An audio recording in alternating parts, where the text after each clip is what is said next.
O MBA Executivo Internacional é um curso de pós-graduação, MBA, voltado para executivos experientes. Nós estamos há 27 anos formando líderes globais. O principal objetivo do curso é oferecer a esse participante já experiente uma visão de conjunto e estratégica da organização, sempre pensando com o âmbito no ambiente internacional. O curso ele tem uma filosofia que é pautada no desenvolvimento e na estruturação do conhecimento que aquele indivíduo, que aquele profissional tem, mas também na troca de experiências. Então o aluno vai aprender muito com os nossos professores, todos os professores do mercado que trazem exemplos, cases, estão super atualizados, e também com os colegas de turma. Uma turma bem madura, experiente, média de idade de 39 anos, e que as pessoas têm a oportunidade de aprender ali muito umas com as outras. O MBA Executivo Internacional ele é um curso bastante aplicado, então os alunos eles têm sim novas teorias, conceitos, modelos conceituais, mas sempre relacionado com a aplicação desses conceitos.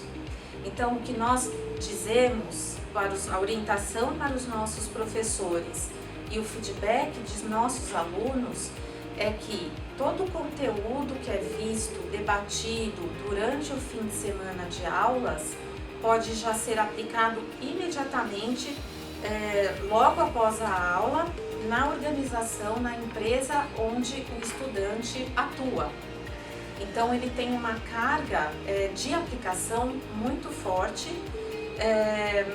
e a intenção é que todos os conceitos e casos possam ser imediatamente utilizados pelo profissional, pelo executivo.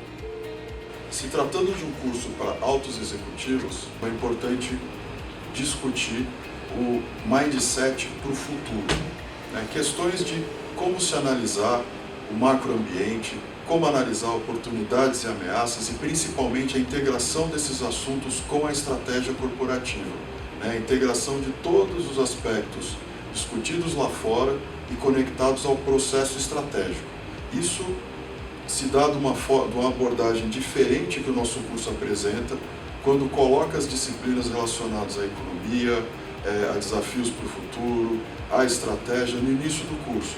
Isso vira uma referência para as outras disciplinas de negócio que aparecem no decorrer do curso, sempre fazendo menção às discussões estratégicas. Então, o aluno tem uma disciplina tradicional, com abordagem tradicional de marketing, como forma de trazer todo mundo na sala para aquele mesmo patamar. A partir dali, são discutidos aspectos importantes de B2B, composto de marketing, digital marketing, mas tudo isso relacionado à execução e implementação de uma estratégia que foi definida pela organização. A respeito das imersões internacionais, um ponto importante a se destacar é que todo esse conteúdo é desenvolvido pelo time do ProFuturo, especialmente para o nosso perfil de aluno. Nós não adquirimos produto de prateleira de nenhuma escola de negócios no mundo. Todo o conteúdo é desenvolvido em parceria conosco e integrado ao conteúdo de sala de aula. Com isso, desenvolvendo a melhor experiência de aprendizagem possível, tanto no Brasil quanto no exterior. Se você se interessou pelo MBA Executivo Internacional, por favor, entre em contato com a nossa equipe. O pessoal está pronto para te atender, enviar mais informações, tirar as dúvidas e também consulte os outros itens da nossa playlist que a gente separou aqui com mais informações do nosso curso.